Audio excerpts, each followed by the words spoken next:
I'd say we're very forgiving of mistakes. We make our own laws now, our own justice. And we've been pretty creative at finding ways to let people off the hook for everything from Well, theft to good murder. morning from my patio. This has been, aka the Tritagonist. I'm like the only member of my band, and wanted to continue the series that I guess started. Video vlog. I think is what they call it. From I guess it's been like 6 months now since I released Volume One of Tritagonist related music, and this is the beginning of Volume 2 since I just released that album.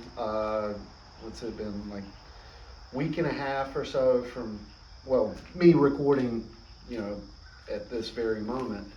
But yeah, I wanted to continue that and give explanations track by track. And so, yeah, we'll call this Beers with Ben.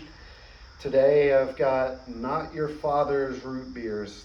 Kind of sweet, not usually what I'm into, but I've had this sitting in my fridge for about 6 months and figured, hey, I need to go on and open this and actually drink it. But I mean, I guess it won't go bad, but it's a good place to start, with these blogs or whatever. Just crack open a beer.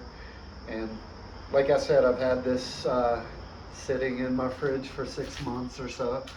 I don't drink often anymore. All my closest friends pretty much know I'm kind of lame when it comes to that now. But hey, I released my second album, Volume 2, so let's celebrate. Take a swig.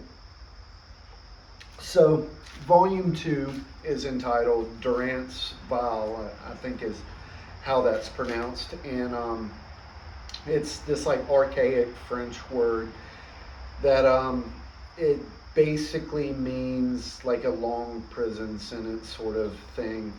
Um, it I chose this title, because it is archaic, I suppose. So maybe it's kind of romanticized in a sense, but it's supposed, at least for me, invokes, the idea of endurance, but also has this connotation of, you know, vile conditions, of being a long imprisonment, and thus, ideas of suffering and whatnot. So I started recording. You know, so I started writing and recording these songs more or less in sequence, unlike Volume One. Volume One, like the very first song that I recorded, or began recording, was Chapter 20, the last track. But for this batch of songs, I kind of went in sequential order, and just was recording as I was writing these songs. And so there's really kind of overlap with Volume 1 with these, because what happened was I got as far as I could with Volume 1, and this was early 2019, so it's been 3.5 years or so since I started these songs. And of course, with Volume 1, I got as far as I could because I didn't have drums for it. So I decided, I never planned on going past Chapter 20, really. I left it open, in case I wanted to, keep going with it, but I wasn't necessarily planning to. But once I got to that, brick wall point with Volume 1, it just seemed, hey, like, this story isn't over. I want to continue recording, producing songs and whatnot. So I decided and started, a new batch, starting with number 21. And this was like February or March or so of 2019. And so this album, I had like the rough draft, if you want to call it that, of these batch of 7 songs that is Volume 2, Durance Vile, by around the end of July or so of 2019. So to do these, to write and initially record, guitar, bass, and even pretty much the like rough draft of the vocals, it was a roughly 6-month process. And of course, I re-recorded most everything this year so far. Once I started doing the drums, back pretty much when I finished Volume 1, I didn't take much. I didn't really take much of a break at all. Some of the more ambient guitars and stuff, I quantized to fit along with the drums, just kind of as I went along.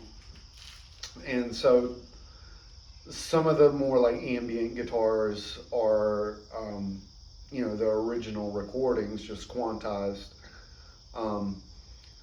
But yeah, for the most part, I re-recorded everything with this album once I had the drum set. So with the concept of this album, I really wanted to start lyrically right where Volume 1 left off.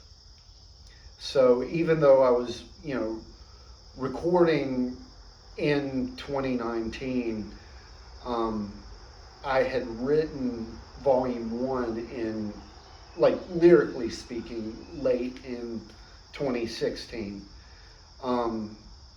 So really, for me, in my mind, these songs, Volume 2, are about events that really took place from February of 2017 onward. Most of these songs, in fact, have significant meaning of things that happen really in a small window of time in early 2017. But at the same time, the overall theme or like measure of the feelings I had kind of throughout the entire album spans things that were happening, from like 2017 through 2019.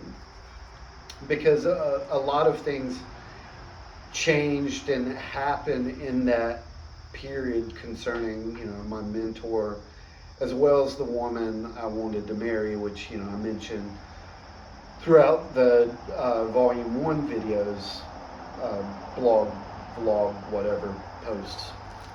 So once again, I have to say that these songs aren't really about the woman I wanted to marry, especially for this volume, because in many ways these songs became more personal and specific to other things that were kind of going on during that period of time. It really, to me, she becomes more subtext, but even like pushed back even further. And so like these songs had more to do with their absence, the woman I wanted to marry and my mentor, their absence, and thus kind of my own suffering in dealing with those feelings and all. So that's kind of what was going on with the feelings and just the overall logic of what I was thinking for these songs. So my mentor passed away, as I've said in the Volume 1 videos, I'm pretty sure I said. Excuse me. And it was Valentine's Day of 2017. And I ended up, ahead of time, was asked to deliver the eulogy at the funeral. And the woman that I wanted to marry was actually present, but we were pretty much completely estranged from one another, even as friends by that point.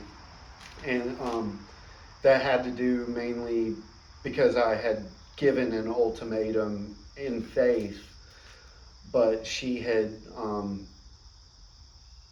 pretty much decided to stay with the guy that she was dating at the time.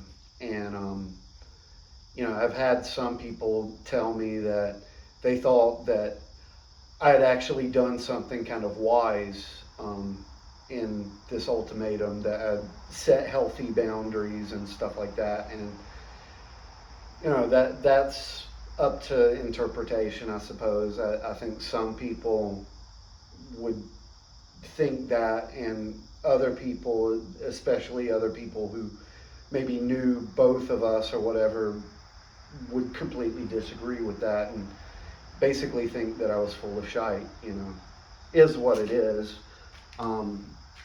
But anyway, musically, I wanted it to, tie in with Volume 1. So when I started writing these songs, I started with chapter 21, which will segue now into the actual first song of this album, which is entitled Nadir, however you want to pronounce that. I'll just call it Nadir. So the chord structure is actually the exact same chords that I used in chapter 20, the song titled Honeymoon, but I rearranged them to make a new progression. So it feels similar, at least through the intro, but then I change it and start doing something different pretty much at the first verse of the song. Nadir builds in sound, but then for the last real verse, has this like pushback, reverb sort of feel to it, with the vocals, and with, the just distortion coming from the guitars and everything. And I came up with pretty much a drum solo for that section of that like final verse, but I, put some heavy reverb in this like drum solo and pushed it back even further into the background so that I thought that this like crazy drum solo thing, if I pushed it higher into the mix, it just sounded like too much going on.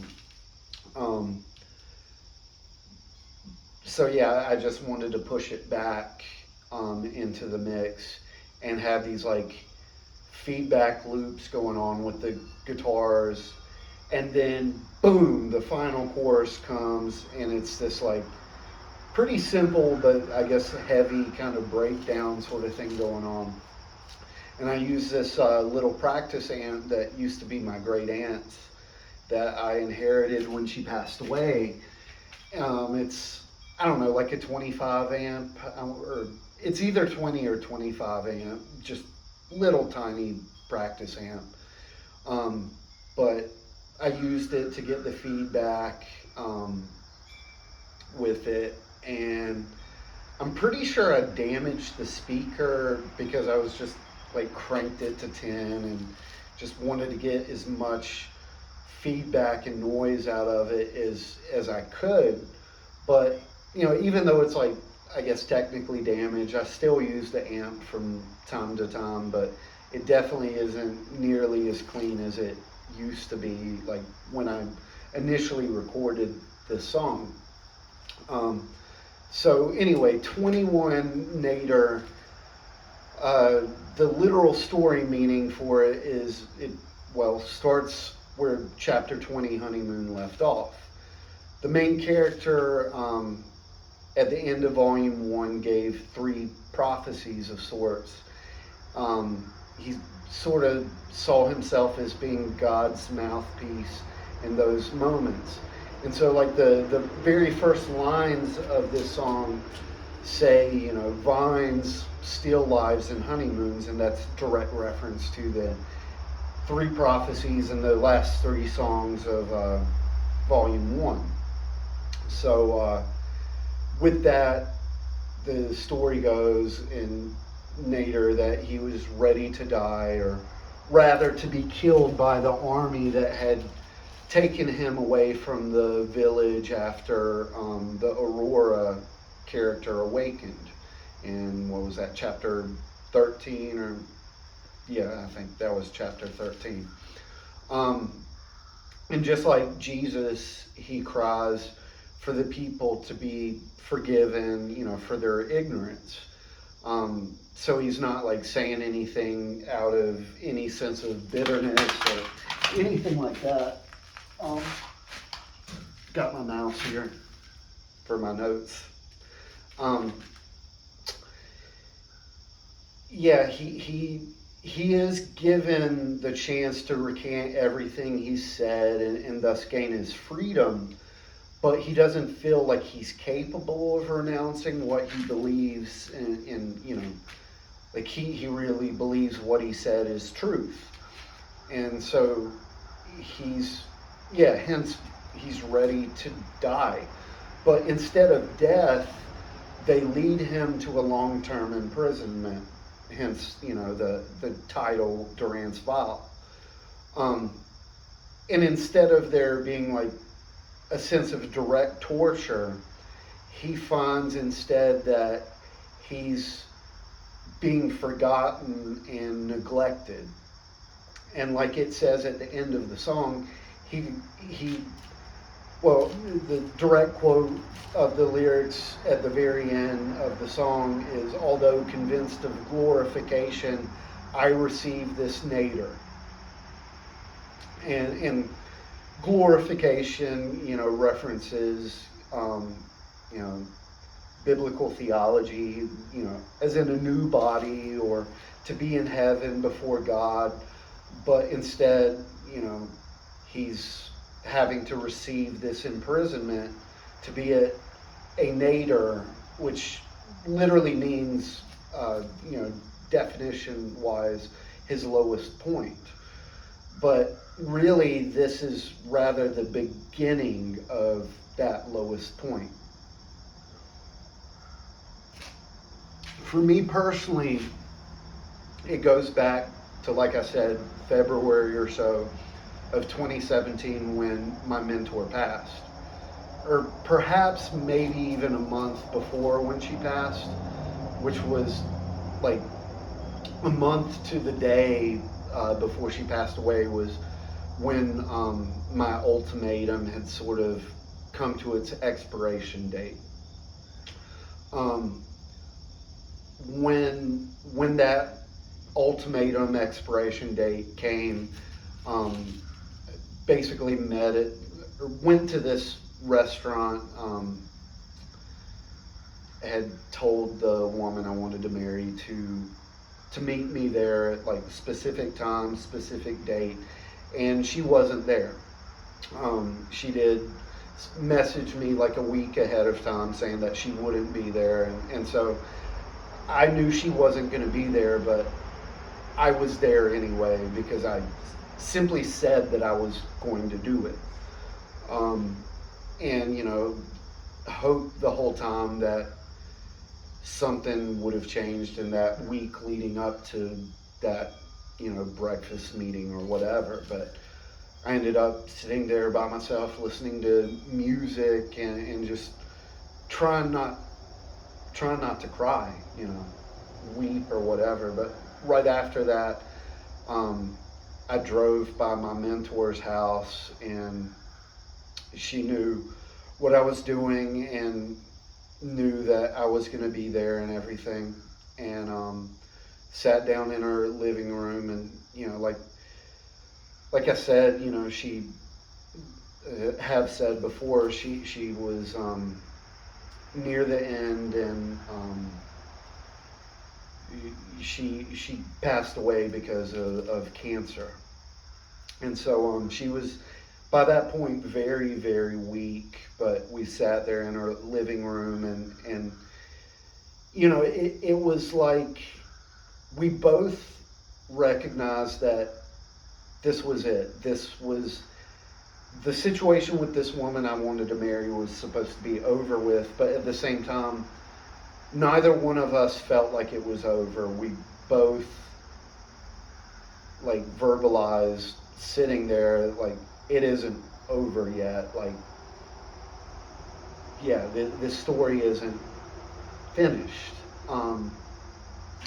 But when my mentor passed away, you know, I've said this before too in volume 1 post, but I knew that she was going to die on Valentine's Day. It wasn't like, oh, God spoke to me or anything like that. It wasn't anything prophetic. It was just this thought of like irony, of pattern recognition with a lot of the stuff that she and I had experienced in this process together. And I know some other people thought that her passing away on Valentine's Day was like, it was like they saw it as God was calling her to heaven to be his Valentine, for that day. And, I think that is a good way of looking at it. But for me, it was the opposite. It was like love was dying or something. And that may be completely unfair, especially to my mentor, but I just couldn't shake that feeling. And so, yeah, I had to do the eulogy and everything because I had agreed to it. And I'm not going to say it was the hardest thing I've ever had to do, but it was pretty damn hard having to do it. But it was me being in crisis mode. And when I'm put in crisis mode, like, I can get through shit really easily. Because your blood starts flowing and you're in this fight or flight kind of process. And especially the older I get, it's really, you start leaning more into the fight instead of taking flight. But anyway, the issue with that was after the funeral was when the grief really hit me. It struck me like 2 or 3 days later, where it just kind of hit me all at once. Like when I found out the moment that my mentor had passed, like I freaking had to. I remember I had to go into work that night and like actually go into work early and work a 12-hour shift. And I remember just pretty much weeping the entire night and putting on the Smashing Pumpkins, like Melancholy and the Infinite Sadness album. It felt right, And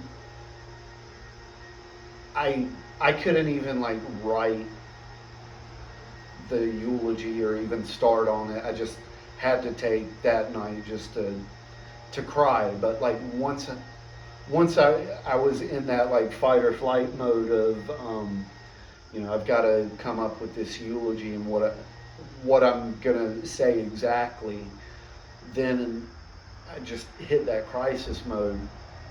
And even through the funeral, like I got through it and felt really good about things, felt like I had knocked it out of the park or something. But then, through that like entire weekend, I was like feeling like, yeah, it was sad and everything, but that I had persevered and gotten through it. And then 2 3 days goes by, and just hitting that lowest point, just it started. I mean, it wasn't like, oh, I hit the lowest point and it lasted a couple of days. No, I'm talking like I hit this low point, and 6 months later I was still kind of dealing with it. And so this song for me really is about wanting to let go, but you just you can't. It's one of the few times in my entire life when I felt like saying no, no, not like this. Like think of a TV show or movie, if it comes to mind, of where a character is facing imminent death. Which the only one that I can think of specifically that comes to mind is the first Matrix film, where I can't remember the character's name. She was a minor character and died off in the first Matrix. That like blonde, short-haired character woman that was part of like Morpheus's crew, and the one where I can't remember the dude's name. He pulled her plug out and she just dropped dead because she was still plugged into the Matrix, and she knows, from like Morpheus looking at her while he's on the phone with that dude, that that dude has chosen her to be the one that dies in that moment, and she just like looks at him and was like, no, not like this. And so it's kind of like that, but it's also sort of the opposite, where it's like the same feeling of like, if this happens, it's kind of all for nothing. Like my death or my sacrifice is for nothing. But like it's the opposite in the sense of like, for me it's the opposite because, like the song says, it's the feeling of, okay, I accept that I'm going to die this second, but instead you find yourself living. So it's like, well, is that, I mean, at this point, is this really worth living? It's like the opposite, but the same feeling, because in the Matrix, she feels like she's dying for nothing, but at that point, for me, it's the opposite, that it's like, well, am I living for anything at this point? Like, if I die this second, then it's for like this sort of greater good, or this martyrdom, if you want to call it that. Like, I don't want to sound like, oh, I had some martyr's complex or whatever, but in that situation, I just wanted to accept that something was finished and that there was finality to it.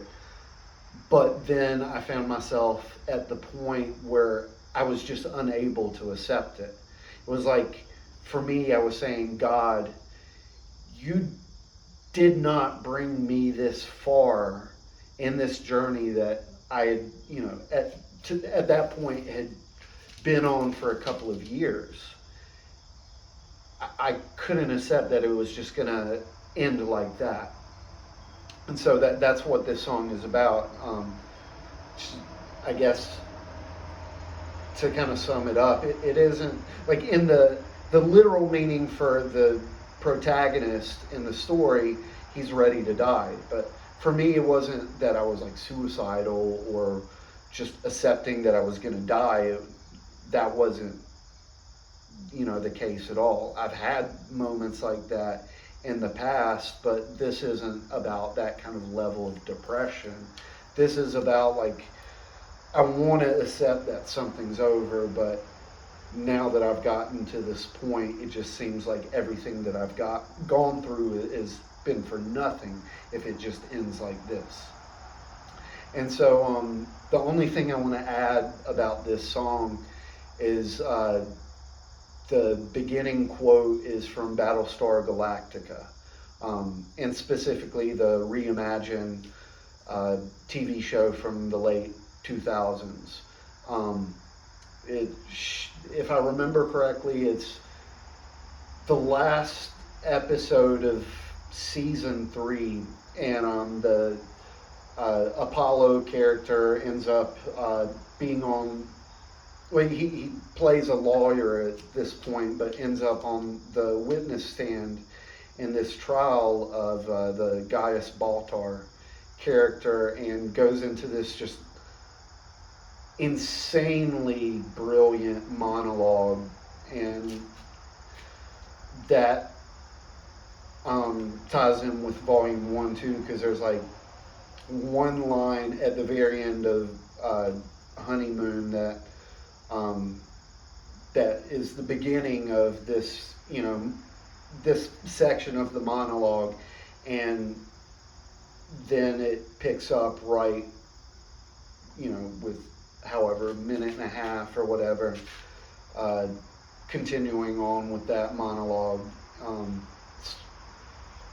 Like the greatest monologue just writing probably in the entire series, which I love that series a lot. Is one of my all-time favorite TV shows. But it really sets up kind of the tone for what I wanted this song, and really what this album is, of, this idea of punishment and imprisonment and everything, and ideas of forgiveness and all too, but then finding out that that forgiveness is not exactly going to be, an open door, especially for the protagonist character of my story. It isn't at all. He ends up becoming imprisoned because of it, and so yeah, that's what Nader is about. And cheers. I hope you enjoy it. And next we'll go into chapter 22.